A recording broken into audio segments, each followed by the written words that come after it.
며칠 전 구독자 한 분이랑 상담을 했는데 2025년 상반기 중에 이자카야를 하나 오픈하고 싶다라는 내용이 주였어요. 이 친구는 어떤 친구냐면 20대 후반이고 자본금은 4천만 원 정도 있고 이자카야를 하고 싶다라는 열망에 주방에서 1년 정도 일을 하고 공부도 열심히 하고 또 젊은 친구다 보니까 트렌드에 예민하기도 하고 빠릿빠릿하기도 하고 유튜브, 강의, 책 이런 거를 통해 많은 것들을 배우다가 이제는 나도 해야 될 타이밍이다. 그러면서 피가 막 끓기 시작을 한 거죠. 그리고 공부를 하다 보니 2025년 트렌드 중에 하나가 토핑 경제다. 그래서 자기가 하는 이자카야에 이 토핑 경제라는 키워드를 넣어서 이자카야를 만들면 좋겠다라고 생각을 해서 어떻게 생각하냐라고 저에게 문의를 줬는데 저는 개인적으로 하지 말라고 얘기를 했습니다.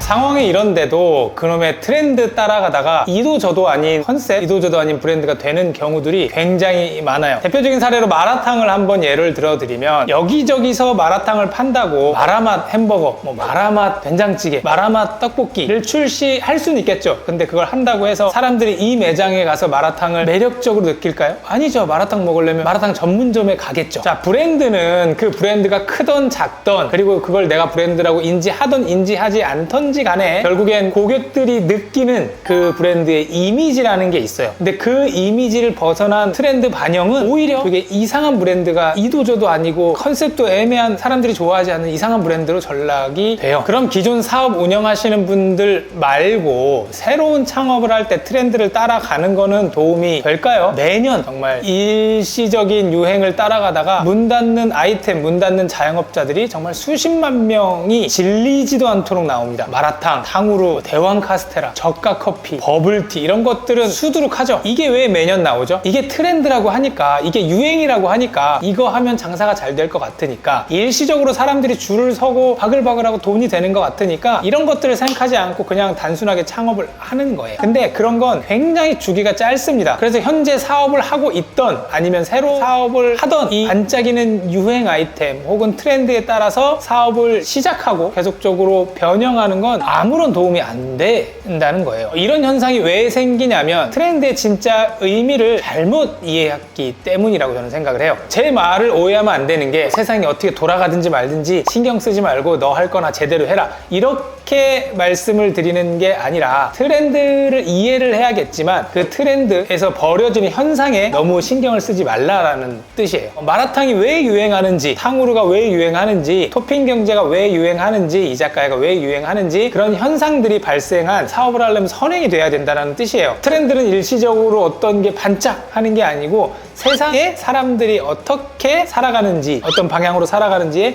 흐름을 보는 거라고 개념을 이해하셔야 돼요. 작년에 제일 유행했던 것 중에 몇 가지를 꼽자면 이자카야가 굉장히 유행을 했었고요. 그리고 오마카세 열풍이 막 불었었잖아요. 그래서 요즘에 일본풍의 간판들 정말 엄청나게 많이 생겨났고 오마카세 유행한다고 하니까 순대 오마카세, 돈가스 오마카세, 냉면 오마카세 오만때만 거에다 다 오마카세 이름을 붙여서 오마카세를 판매하는 곳들이 많아졌잖아요. 그러면 이자카야가 유행이니까 이거 하자가 아니라 오마카세가 유행이니까 이거 하자가 아니라 이 이자카야가 왜 생겨났는지를 알아야 되고 오마카세가 왜 생겨났는지 내면을 봐야 된다라는 거죠. 이자카야는 여러 가지 요인이 있겠지만 그 전까지는 사람들이 단체로 모여서 부어라 마셔라 와 네가 술을 마시나 술이 나를 마시는지 모를 정도로 마시고 2차 3차 가고 단체로 몰려다니는 분위기가 많이 없어지고 개인적인 성향들이 많이 강해지고 시끄러운 것보다는 조용한 곳에서 좋아하는 사람들끼리 마음 맞는 사람들끼리 소그룹으로 한 잔씩 하는 것들이 유행을 하고 그러면서 많이 외국에 나갔던 경험들도 많다 보니까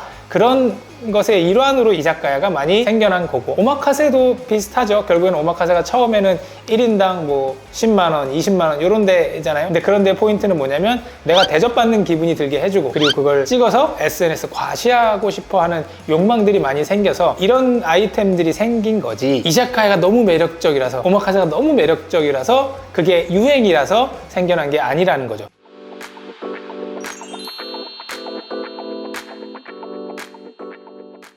실제로 지금 2025년의 트렌드 전망하시는 분들 보면 이자카야 열풍이 지고 이제 한식 주점의 형태가 뜰 것이다 라고 전망하시는 분들도 많이 계세요. 저도 비슷한 맥락에서 보긴 하는데 여기서 봐야 될 건 뭐냐면 이 이자카야가 가지고 있는 기존의 장점들 조용하고 어떻게 보면 약간은 좀 프라이빗하고 마음 맞는 사람들끼리 소그룹에서 분위기 있게 먹을 수 있는 분위기는 유지하되 이자카야가 너무 많으니까 오마카세가 너무 많으니까.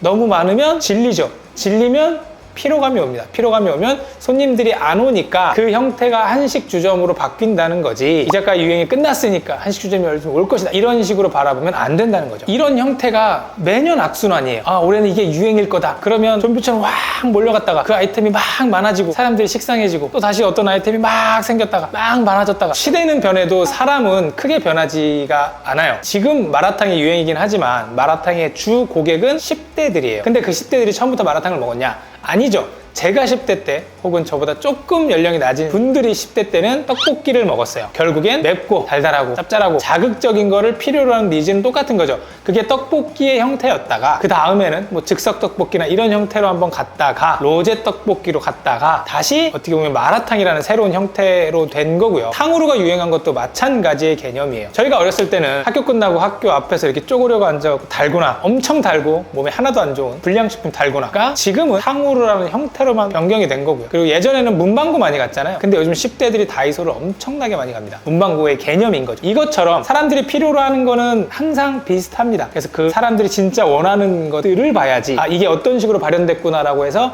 그 아이템을 쫓아가면 후발주자가 될 수밖에 없죠. 이런 말이 있습니다. 인간의 욕망은 변하지 않는다. 그리고 그 욕망을 발현하는 방식을 우리는 트렌드라고 부른다. 이거를 조금 가슴속에 새겨두면 저는 좋을 것 같아요. 자, 여기저기서 2025년에 이제 유행할 아이템은 무한리필, 그리고 평식, 뭐 칼국수나 한식, 그리고 소포장으로 되어 있는 테이크아웃이 유행할 거라고 얘기들을 많이 해요. 그 이면에는 당연히 경기가 안 좋으면 무한리필은 항상 따라왔었고, 평식 같은 것들도 우리가 밖에 나가서 이제 큰 돈들을 잘 못 쓰니까 원래 먹던 평식을 밖에 나가서 조금 즐겁게 외식답게 먹자, 그리고 자주 먹자, 이런 원인으로 인해서 평식들이 많이 발현됐는데, 대신 정말로 트렌드를 좀 반영하고 싶다면 일주일에 하루 정도 제일 매출이 안 나오는 요일 그리고 시간에 메뉴를 조금 변경을 해서 가성비 있게 즐길 수 있는 것들을 만들어 놓고 그거에 대해서 프로모션을 하고 이벤트를 하고 거기에 대해서 활용한 마케팅을 하면서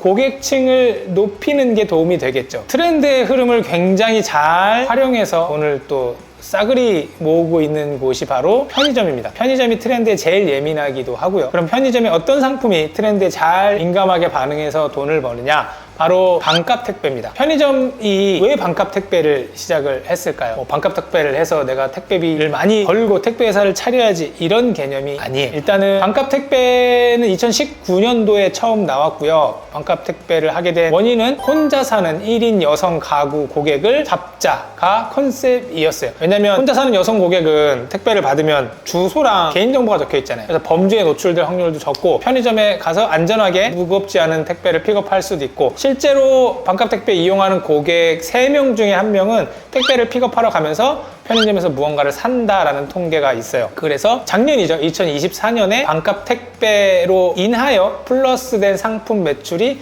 1,000억 원이 넘는다라는 통계도 발표된 적이 있어요. 이처럼 규모가 크던지 작던지 내 브랜드도 아니고 그냥 동네 매장이더라도 이 시대가 어떻게 돌아가는지 흐름을 읽고 거기에 사람들에게 어떤 걸 줄지를 계속해서 생각하는 노력은 필요할 것 같고요. 마지막으로 이런 말이 있어요. 마케팅적으로 되게 유명한 말인데, 드릴을 사는 사람은 드릴이 필요한 게 아니고 구멍이 필요한 것이다 라는 얘기가 있어요. 근데 드릴을 판매하는 사람들은 이 드릴을 어떻게 하면 예쁘게 만들까, 어떻게 하면 가볍게 만들까, 어떻게 하면 구멍이 잘 뚫리게 할까, 어떻게 하면 마케팅을 잘할까를 연구를 한다라는 거죠.